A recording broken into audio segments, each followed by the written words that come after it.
কল্পনা করুন একটা রাতের অন্ধকারে যখন সবাই ঘুমিয়ে আছে তখন সীমান্ত পেরিয়ে একদল লোক চুপি চুপি ঢোকে ভারতের ভূখণ্ডে। হাতে ধারালো ছুরি, চোখে লোভ, শুধু গরু চুরি করতে নয়, তারা প্রস্তুত যে কোনো বাধা দূর করতে, এমনকি প্রাণ নিতে।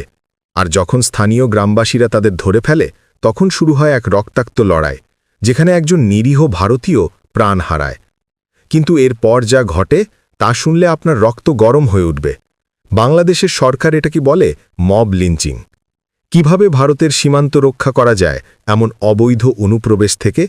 এই ভিডিওতে আমরা খুঁটিয়ে দেখব এই শকিং ঘটনার পিছনের সত্য, যা ভারত বাংলাদেশ সম্পর্ককে নতুন করে চ্যালেঞ্জ করছে। আপনি কি জানেন, এমন ঘটনা আগেও ঘটেছে, কিন্তু এবারেরটা আরও বিপজ্জনক। থাকুন আমার সাথে, কারণ শেষ অবধি না দেখলে আপনি মিস করবেন ভারতের শক্তিশালী জবাব, যা বাংলাদেশকে চুপ করিয়ে দিয়েছে। এই ভিডিও দেখে আপনার মনে হবে ভারতের সীমান্ত কতটা দুর্বল আর কিভাবে আমাদের দেশবাসীদের রক্ষা করা দরকার। চলুন একটা পুরনো ঘটনার কথা বলি, যা এই ঘটনার সাথে মিলে যায়। 2022 সালে ত্রিপুরা সীমান্তে একটা বড় সংঘর্ষ হয়েছিল, যেখানে বাংলাদেশি অনুপ্রবেশকারীরা সীমান্ত পেরিয়ে এসে স্থানীয়দের সাথে ঝামেলা বাঁধিয়েছিল। সেই সময় বিএসএফের সৈন্যরা হস্তক্ষেপ করতে গিয়ে গুলি চালাতে বাধ্য হয়, ফলে কয়েকজন প্রাণ হারায়। বাংলাদেশ তখনও এটাকে অমানবিক বলে অভিযোগ করেছিল, কিন্তু ভারত বলেছিল এটা আত্মরক্ষার জন্য। এই ঘটনা থেকে আমরা দেখতে পাই সীমান্তের সমস্যা কতটা পুরনো। এবারের ঘটনাটা সেই থেকে আরও বড় হয়ে উঠেছে, কারণ এতে জড়িয়ে গেছে কূটনৈতিক যুদ্ধ। এখন ফিরে আসি মূল বিষয়। ভারত বাংলাদেশ সীমান্ত বলতে আমরা কি বুঝি? এটা শুধু একটা লাইন নয়, এটা একটা জীবন্ত এলাকা, যেখানে দুই দেশের মানুষের জীবন জড়িয়ে আছে। কিন্তু দুর্ভাগ্যজনকভাবে এই সীমান্ত হয়ে উঠেছে অপরাধের আখড়া।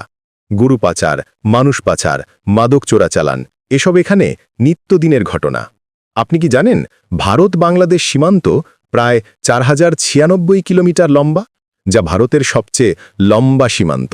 এর মধ্যে ত্রিপুরা অংশটা 856 কিলোমিটার, যা খুবই ছিদ্রযুক্ত, অর্থাৎ সহজেই পেরোনো যায়।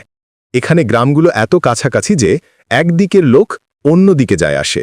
কিন্তু এই সুবিধা নেয় অপরাধীরা। গরু পাচার একটা বড় সমস্যা। বাংলাদেশে গরুর দাম বেশি, তাই চোরেরা ভারত থেকে গরু চুরি করে নিয়ে যায়। এতে ভারতের কৃষকরা ক্ষতিগ্রস্ত হয়, অর্থনৈতিক ক্ষতি হয় কোটি কোটি টাকার। উদাহরণস্বরূপ, যদি একটা গরু 50,000 টাকার হয় আর 100টা চুরি হয়, তাহলে লক্ষ লক্ষ টাকার ক্ষতি। এছাড়া মানুষ পাচার। বাংলাদেশ থেকে লোকেরা ভারতে এসে অবৈধভাবে থাকে, যা আমাদের সুরক্ষা ব্যবস্থাকে দুর্বল করে। মাদক, যেমন জাবা ট্যাবলেট, গাঁজা, কফ সিরাপ, এসব চোরাচালান করে যুব সমাজকে নষ্ট করছে। সীমান্তে ফেন্সিং করা হয়েছে, কিন্তু অনেক জায়গায় তা ভাঙা বা অসম্পূর্ণ। আমাদের বিএসএফ বা বর্ডার সিকিউরিটি ফোর্স আর বাংলাদেশের বিজিবি অর্থাৎ বর্ডার গার্ড বাংলাদেশ মিলে ফ্ল্যাগ মিটিং করে যাতে সমস্যার সমাধান হয়। কিন্তু তবু এমন ঘটনা ঘটে। এখন কল্পনা করুন এমন একটা রাতে যখন গ্রামবাসীরা তোদের গরু রক্ষা করতে জেগে থাকে, তখন কি হতে পারে? এই ঘটনায় জড়িয়ে আছে এমনই একটা রাতের কাহিনী, যা ভারতের সীমান্ত রক্ষার গল্প। থাকুন, কারণ আরও অনেক কিছু আছে, পুরনো ইতিহাস থেকে শুরু করে বর্তমানের কূটনীতি। এখন আসুন সীমান্তের ইতিহাস একটু খুঁজে দেখি। 1971 সালে বাংলাদেশের স্বাধীনতা যুদ্ধে ভারত সাহায্য করেছিল, কোটি কোটি শরণার্থীকে আশ্রয় দিয়েছিল। কিন্তু তারপর থেকে সম্পর্কে অনেক উত্থান পতন এসেছে। জল ভাগাভাগি, যেমন তিস্তা নদীর জল, এটা একটা বড় ইস্যু। ভারত চায় ন্যায্য ভাগ, কিন্তু বাংলাদেশ বলে তারা কম পাচ্ছে।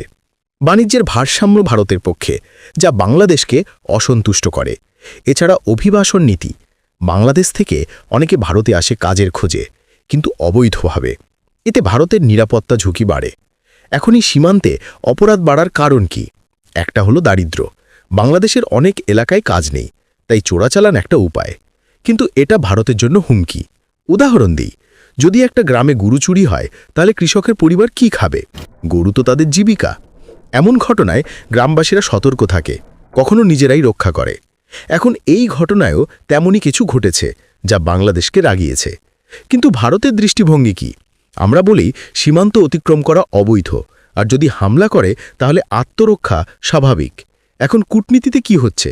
বাংলাদেশ ভারতের হাইকমিশনারকে ডেকে প্রতিবাদ করেছে, বলেছে এটা অমানবিক এবং মানবাধিকার লঙ্ঘন। তারা চায় স্বাধীন তদন্ত, দোষীদের শাস্তি, পরিবারকে ক্ষতিপূরণ এবং ভবিষ্যতে না ঘটার গ্যারান্টি। কিন্তু ভারতের পররাষ্ট্র মন্ত্রণালয় MEA এটাকে পুরোপুরি খারিজ করেছে। তারা বলেছে এটা ভারতের ভূখণ্ডের ভিতরে ঘটেছে, অনুপ্রবেশকারীরা অস্ত্র নিয়ে এসেছিল, স্থানীয়দের হামলা করেছে। এখন এই ঘটনার বিস্তারিত জানার সময় এসেছে। 15ই অক্টোবর রাতে ত্রিপুরার খোয়াই জেলার বিদ্যাবিল গ্রামে, যা সীমান্ত থেকে প্রায় 3 কিলোমিটার ভিতরে, 3 জন বাংলাদেশি অনুপ্রবেশ করে। তাদের নাম পণ্ডিত মিয়া, সাজল মিয়া এবং জুয়েল মিয়া। তারা গরু চুরি করতে এসেছিল, গ্রামের গোয়াল ঘরে হামলা করে। গ্রামবাসীরা তাদের দেখে ফেলে এবং টক্কর দেয়। অনুপ্রবেশকারীরা ধারালো অস্ত্র দিয়ে হামলা করে, ফলে একজন ভারতীয় গ্রামবাসী প্রাণ হারায়। তারপর গ্রামবাসীরা আত্মরক্ষায় প্রতিরোধ করে এবং 3 জন বাংলাদেশি মারা যায়। পুলিশ এসে লাশ উদ্ধার করে, তদন্ত শুরু করে এবং লাশগুলো বাংলাদেশি কর্তৃপক্ষকে হস্তান্তর করে। MEA বলেছে এরা স্মাগলার ছিল, অবৈধভাবে ঢুকেছে এবং সহিংসতা শুরু করেছে। এটা একতরফা নয়, কারণ ভারতীয় মারা গেছে। বাংলাদেশের অন্তর্বর্তীকালীন সরকারের প্রধান উপদেষ্টা মুহাম্মদ ইউনুসের নেতৃত্বে সরকার এটাকে মব লিঞ্চিং বলে অভিযোগ করেছে, কিন্তু কোনো নির্দিষ্ট উক্তি তার থেকে পাওয়া যায়নি।